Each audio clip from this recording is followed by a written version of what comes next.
What should you do first if your spouse passes away before you? Most people don't know. And when it happens, they're consumed by grief, confusion, and choices they never imagined facing alone. No matter how deep your bond or how many years you spent together, losing a spouse turns your world upside down. It leaves silence where laughter used to be and burdens you with responsibilities when even getting out of bed feels impossible. This video isn't about paperwork or funeral speeches. It's about the first emotional and practical steps you need to take to survive those raw, early days of loss. We'll guide you through 6 key actions that offer real comfort, not from a textbook, but from lived experience, empathy, and the hard truth that grief doesn't follow a rule book. Each of these steps has helped others in your shoes. They won't erase the pain, but they can give you something to hold on to when everything else feels unsteady.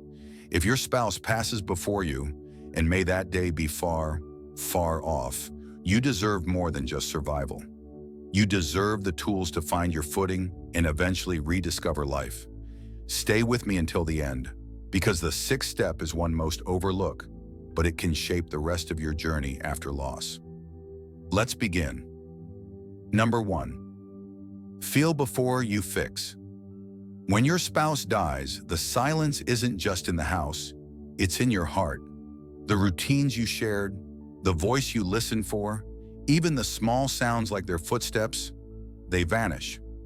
In those early days, it's tempting to stay busy, handle paperwork, make calls, arrange the funeral, anything to avoid the pain. But the truth is, before you do anything else, you need to feel.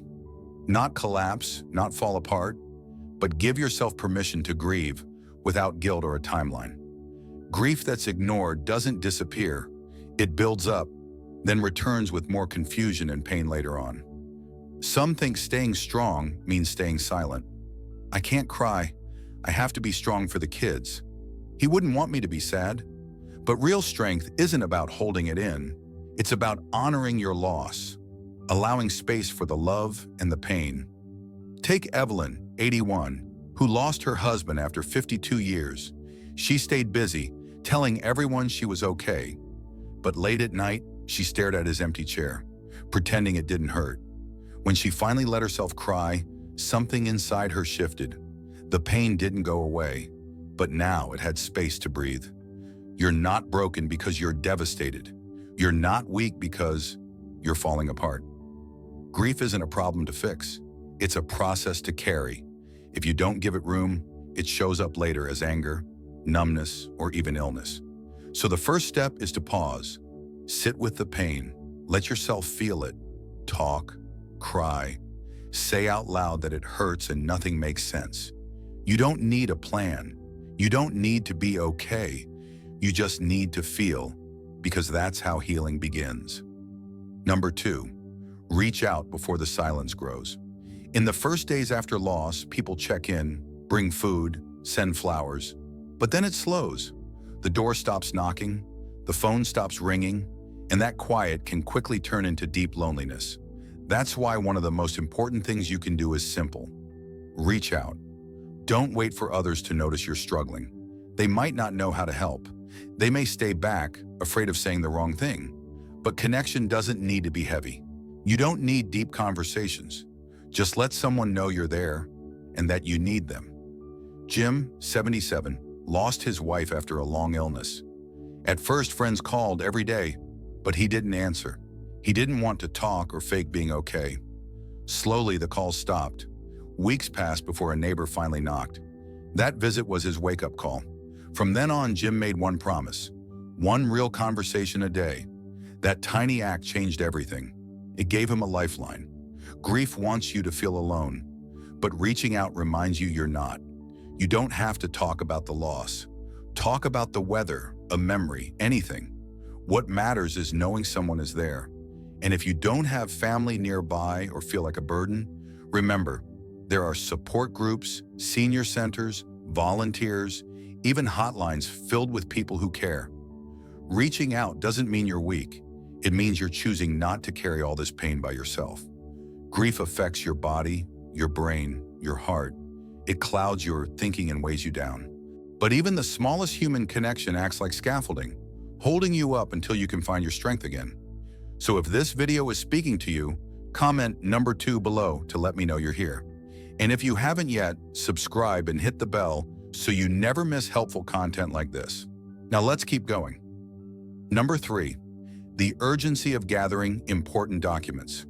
When your spouse passes, it can feel like the world should stop, but life keeps moving. Bills still arrive, accounts freeze, and letters keep coming. And right in the middle of your grief, you're expected to make decisions and manage tasks that feel impossible. That's why one of the most essential early steps is to gently but clearly gather the documents that mattered in your spouse's life. This isn't cold or unfeeling, it's necessary. You'll need the will, insurance policies, bank info, marriage and death certificates, property deeds, pension papers, military records, documents that have real impact on your future. The hard part? You'll likely need to do this when your heart is broken and your energy is gone. Some people wait, thinking they'll do it later. But unfortunately, some processes have deadlines, like claiming life insurance, notifying Social Security, or transferring utility accounts. Missing these can create financial and legal setbacks that only add to your stress. Take Harold, age 79. His wife had always handled their documents. After she passed, he didn't even know where to look for their life insurance. It took weeks before he found it, tucked away in her sewing room. In the meantime, he'd spent his own savings on expenses the policy would have covered. It wasn't neglect. It was just the fog of grief and poor timing. If it feels like too much, don't do it alone. Ask someone you trust, a family member, a friend, or a financial professional, to sit with you. Make a checklist. Get a folder or box. Keep everything in one place. Copy what matters most. Write down passwords, account numbers, contact names, anything someone else would need to know if they were helping you manage your affairs. Grief isn't only emotional, it's also administrative. That part often catches people by surprise. This process isn't just about paperwork. It's a way to honor your spouse's life and protect their legacy. It's a way to give structure to your days and bring a little order back into a world that feels chaotic. You don't need to finish it all at once, but you do need to start. Number 4, the discipline of taking care of your health. Grief doesn't just touch your emotions, it affects your entire body. After the loss of your spouse, even simple acts like eating, sleeping, or taking a shower can feel pointless. You may forget meals, stay up all night, or lose the motivation to care for yourself. But this is exactly when your health matters most. Losing a partner can put immense strain on your physical body. Seniors especially may experience weight loss, fatigue, chest pain, memory issues, and digestive problems. Not because they're physically sick, but because their bodies are overwhelmed by emotional stress. Prolonged grief can weaken your immune system, raise your blood pressure, disturb your hormones, and worsen any existing medical conditions. It's not just feeling sad, it's your whole system crying out for care. You don't need to do anything dramatic. You don't need to overhaul your entire lifestyle. What you do need is basic, gentle consistency. Eat something small but nourishing, move your body, even just a slow walk or some light stretching. Go to bed at a reasonable time, even if you don't sleep well. These aren't just tips, they're lifelines. Think about Margaret, 84, who lost her husband of 60 years. She was so consumed by grief that she stopped eating regularly and forgot her blood pressure meds. She eventually fainted in the grocery store. It wasn't a medical crisis, it was grief, untreated and unnoticed. Once her daughter helped her build a simple daily routine, meals, hydration, medication, light activity, Margaret slowly began to feel stronger, both physically and mentally. There's a saying in grief counseling: when you don't know what to do, care for the animal in you. Feed it, water it, rest, move. At our core, we are bodies trying to find balance again, and we need our own help to do that. So even if food doesn't taste good, eat. Even if sleep feels impossible, lie down. Even if getting dressed feels pointless, do it anyway. Not to pretend you're okay, but to gently build a foundation of care. Little by little, this is how strength returns. And don't hesitate to speak with your doctor. Even if you think it's just grief, getting a checkup can help you feel grounded and remind you You are still here and you still matter. Taking care of yourself doesn't mean you're moving on. It means you're choosing not to lose yourself in the process of losing someone else. If this message is helping you, comment number 4 below so I know you're here. And if you haven't already, please subscribe and turn on notifications so you don't miss any future videos. Your support helps us continue creating content that informs and uplifts. Now let's continue. Number 5, the risk of rushing big decisions. After the loss of a spouse, there's often a powerful urge to make sweeping changes. You might think about selling the house, moving closer to family, donating your partner's belongings, or reshaping your finances, anything to escape the constant reminders. It's completely understandable. When everything feels broken, altering your surroundings can feel like a way to regain control. But here's the reality. Most major decisions made in the immediate aftermath of grief are the ones people most often regret. This doesn't mean you won't ever need to make changes. At some point, you likely will. But right now, your thoughts are clouded by heartbreak, exhaustion, and a desperate need for stability. One that can't be found by rearranging your external world. What feels like a fix today may feel like a mistake tomorrow. And when you've just lost your partner, the last thing you need is more loss layered on top of your grief. Take George, for instance. At 76, he lost his wife unexpectedly. Within 2 weeks, he sold the home they shared and moved into an apartment near his son, hoping proximity would ease the pain. But as things settled, the regret set in. He missed their neighbors, their garden, the kitchen they'd lovingly renovated. The apartment, while practical, felt cold and unfamiliar. Suddenly, George was mourning not just his wife, but the life they'd created together. Grief needs breathing room, and part of that space is about not rushing into permanent choices. You don't need to take down the photos right away. You don't have to decide today what stays and what goes. You're not required to close bank accounts, cancel services, or clear out belongings just because others think you should. Give yourself time. And if people are nudging you to move forward, it's okay to say, "I'm not ready yet." That's not clinging to the past. It's honoring your emotions and allowing them to catch up to your reality. Moving fast might ease discomfort for a moment, but it can leave behind wounds that take much longer to heal. That's especially true for financial choices. Selling property, cashing out policies, or changing investments should only be done when you're in a clearer headspace. Ideally, get support from someone you trust who isn't as emotionally caught in the loss. A friend, a family member, a financial advisor. That second pair of eyes can help you avoid decisions made in panic or pain. What you're going through is massive. Taking your time isn't weak, it's wise. The goal isn't to avoid making changes forever. It's to wait until your decisions come from a place of calm, not chaos. Let yourself settle. Let the emotions shift. And when the right time comes, you'll feel it. You'll feel more steady, more clear, and more capable of making decisions that honor both your grief and your future. Number 6, the quiet journey of rediscovering who you are. When your spouse passes, it's not just their physical absence you mourn. You're also grieving the part of yourself that existed in partnership with them. You were part of a duo, a rhythm, a shared identity. Maybe it was John and Mary, or simply we. But now the we is gone, and that loss reshapes more than your relationship. It shifts your entire sense of self. At first, you may not even notice. You're wrapped up in funeral arrangements, legal details, visits from friends, and the basic task of making it through each day. But then somewhere in the quiet, a question starts to rise. Who am I now? And for many, that's one of the hardest parts.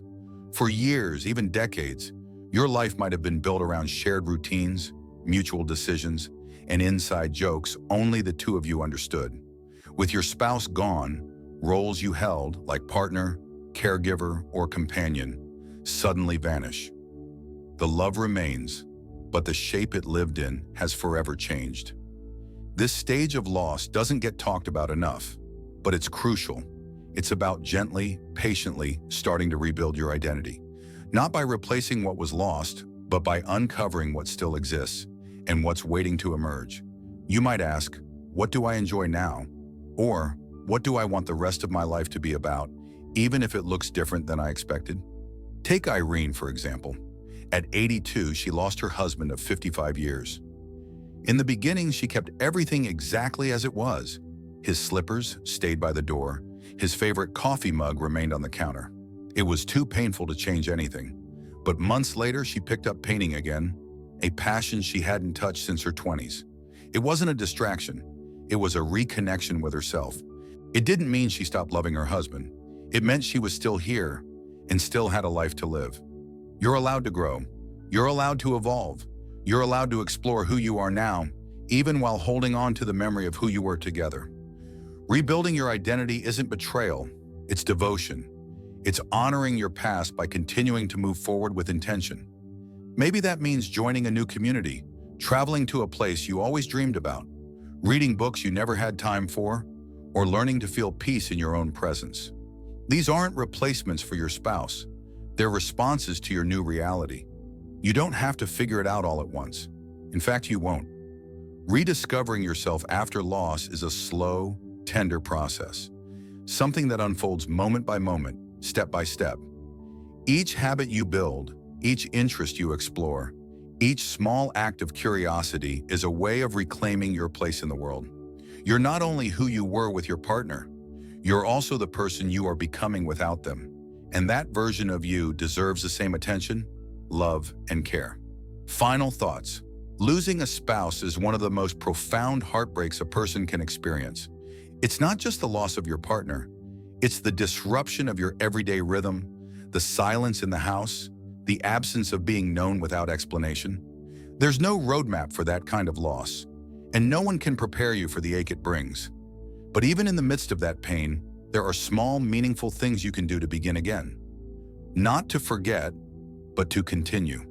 The 6 ideas we've explored today aren't rules. They're lifelines. Ways to stay grounded when everything feels like it's drifting. Feel before you fix. Reach out early. Organize important documents. Care for your health. Avoid rushing major decisions. Rebuild your sense of identity. None of these steps are easy, but every single one matters. You don't have to get it all right. You don't have to rush. You just have to keep moving, however slowly, however gently. And if there's one thing you take from all of this, let it be this: you are not alone. Others have walked this path. Others are walking it right now. Like you, they're figuring out how to live with hearts forever changed. Grief doesn't mean your story's over. It means a new chapter has begun, one you didn't choose, one you never wanted, but one that is still yours to shape. And in that chapter, you get to define what healing looks like, what love still feels like, what life can grow into, even after goodbye.